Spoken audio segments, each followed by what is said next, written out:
میں نے یہ سوچ کے بوئے نہیں خوابوں کے درخت، کون جنگل میں لگے پیڑ کو پانی دے گا۔ محترمہ دارا بانو وفا کی زندگی کی جو محرومیاں ہیں وہ اس غزل میں ہر جگہ نظر آ رہی تھی۔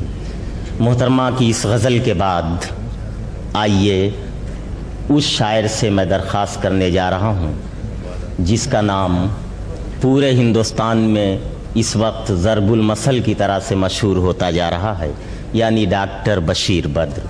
حسین خوابوں اور سخت حقیقتوں کے ٹکرانے سے جو لطیف اور نازک احساس پیدا ہوتا ہے، اس کی ترجمانی کرنے والی شخصیت ڈاکٹر بشیر بدر۔ ایک شعر میں عجب احساس سے پڑھنا چاہتا ہوں، اور اگر آپ یہ محسوس کریں کہ یہ شعر نیا ہے تو پھر اسے اس طرح سے آپ سنیں کہ یہ نیا نہ رہ جائے۔ آپ ملاحظہ فرمائیے۔ میرا یہ عہد ہے، میرا یہ عہد ہے کہ آج سے میں، میرا یہ عہد ہے کہ آج سے میں کوئی منظر غلط نہ دیکھوں گا۔ میرا یہ عہد ہے کہ آج سے میں کوئی منظر غلط نہ دیکھوں گا۔ میری بیٹی نے میری پلکوں کو کتنی پاکیزگی سے چوما ہے۔ میرا یہ عہد ہے کہ آج سے میں کوئی منظر غلط نہ دیکھوں گا۔ میرا یہ عہد ہے کہ آج سے میں کوئی منظر غلط نہ دیکھوں گا۔ میری بیٹی نے میری پلکوں کو کتنی پاکیزگی سے چوما ہے۔ دو تین شعر اور سنیے۔ عرض کرتا ہوں کہ سنوار نوک پلک، سنیے گا۔ سنوار نوک پلک ابروؤں میں خم کر دے، سنوار نوک پلک ابروؤں میں خم کر دے، گرے پڑے ہوئے لفظوں کو محترم کر دے، گرے پڑے ہوئے لفظوں کو محترم کر دے۔ اور ملاحظہ فرمائیے کہ غرور اس پہ بہت سجتا ہے، غرور اس پہ بہت سجتا ہے، مگر کہہ دو غرور اس پہ بہت سجتا ہے، مگر کہہ دو اسی میں اس کا بھلا ہے، غرور کم کر دے۔ غرور اس پہ بہت سجتا ہے، مگر کہہ دو، نوازی صاحب کے، غرور اس پہ بہت سجتا ہے، مگر کہہ دو اسی میں اس کا بھلا ہے، غرور کم کر دے۔ اور ملاحظہ فرمائے حضرات، سنیں سے شامل ہوں آپ بھی اس شعر میں کہ یہاں لباس کی قیمت ہے آدمی کی نہیں، یہاں لباس کی قیمت ہے آدمی کی نہیں، مجھے گلاس بڑے دے شراب کم کر دے۔ یہاں لباس کی قیمت ہے، یہاں لباس کی قیمت ہے آدمی کی نہیں، مجھے گلاس بڑے دے شراب کم کر دے۔ نذیر صاحب ایک مطلب عرض کرتا ہوں، ملاحظہ فرمائیے حضرات۔ آپ سب جانتے ہیں کہ شراب کو ہماری شاعری میں عام طور پر مستی اور مذہب کے کبھی کبھی تو ایمان کے علامت میں پیش کیا، میں اسے صرف بہلاوے کے معنوں میں پیش کرتا ہوں۔ ملاحظہ کیجئے کہ اداس رات ہے کوئی تو خواب دے جاؤ، اداس رات ہے کوئی تو خواب دے جاؤ، میرے گلاس میں تھوڑی شراب دے جاؤ، میرے گلاس میں تھوڑی شراب دے جاؤ۔ اور لکھنؤ والے اس شعر کو ان کی نظر کرنے میں خوشی ہوگی۔ عرض کرتا ہوں کہ بہت سے اور بھی گھر ہیں خدا کی بستی میں، بہت سے اور بھی گھر ہیں، بہت سے اور بھی گھر ہیں خدا کی بستی میں، فقیر کب سے کھڑا ہے جواب دے جاؤ۔ بہت سے اور بھی گھر ہیں خدا کی بستی میں، فقیر کب سے کھڑا ہے جواب دے جاؤ۔ اور دوستو، شاعروں کی شاید زندگی اور خوبصورتی کی ہمیں تخلیق کرنا اور کیسی زندگی گزارنا، ملاحظہ فرمائیے کہ میں زرد پتوں پہ شبنم سجا کے لایا ہوں، میں زرد پتوں پہ، میں زرد پتوں پہ شبنم سجا کے لایا ہوں، کسی نے مجھ سے کہا تھا حساب دے جاؤ، میں زرد پتوں پہ شبنم سجا کے لایا ہوں، کسی نے مجھ سے کہا تھا حساب دے جاؤ. اور غزل کے 2-3-4 شعر سن لیں. عرض کرتا ہوں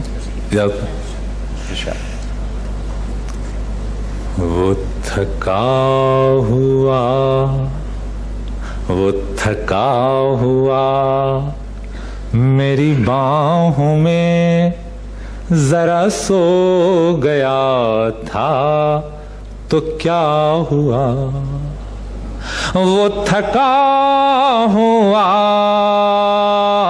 میری باہوں میں ذرا سو گیا تھا تو کیا ہوا. ابھی میں نے دیکھا ہے چاند بھی کسی شاخ گل پہ جھکا ہوا. ابھی میں نے دیکھا ہے چاند بھی. اور یہ شعر آپ کی نظر ہے، ملاحظہ کیجئے. غزل کا شعر سننا. جسے لے گئی ہے ابھی ہوا، وہ ورق تھا دل کی کتاب کا. ملاحظہ کیجئے.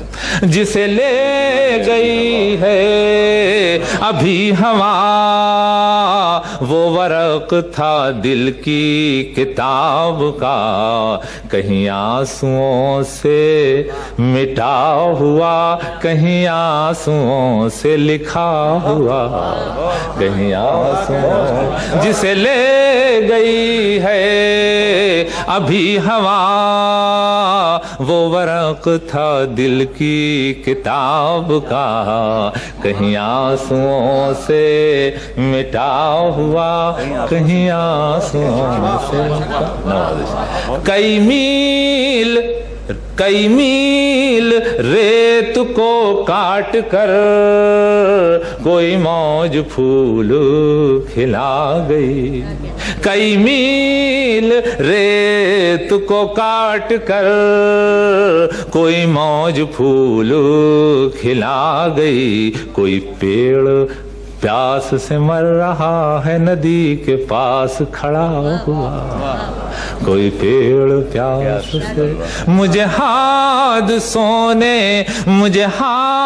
سونے سجا کے بہت حسین بنا دیا. مجھے ہاتھ سونے سجا کے بہت حسین بنا دیا. میرا دل بھی جیسے دلہن کا ہاتھ مہندیوں سے رچا ہوا. اور ذات یہ آخری 2 شعر ہیں، علامت ملاحظہ فرمائیں کہ وہی شہر ہے، وہی راستے، وہی گھر ہے اور وہی لان بھی. وہی شہر ہے، وہی راستے، وہی گھر ہے اور وہی لان بھی. مگر اس دریچے سے پوچھنا وہ درخت انار کا کیا ہوا. اور حضرات یہ آخری شعر ہے. اور اگر میں آپ سے کہوں کہ جگنو کو میری نگاہ سے پہلی بار دیکھیے تو شاید زیادتی ہوگی، مگر دیکھیے. عرض کرتا ہوں نذیر بھائی، صدر محترم آزاد بھائی، یہ شعر سنو کہ میرے ساتھ جگنو ہے ہم سفر، میرے ساتھ جگنو ہے ہم سفر، مگر اس شرر کی بساط کیا. میرے ساتھ جگنو ہے ہم سفر، مگر اس شرر کی بساط کیا. یہ چراغ کوئی چراغ ہے، نہ جلا ہوا نہ بجھا ہوا. یہ چراغ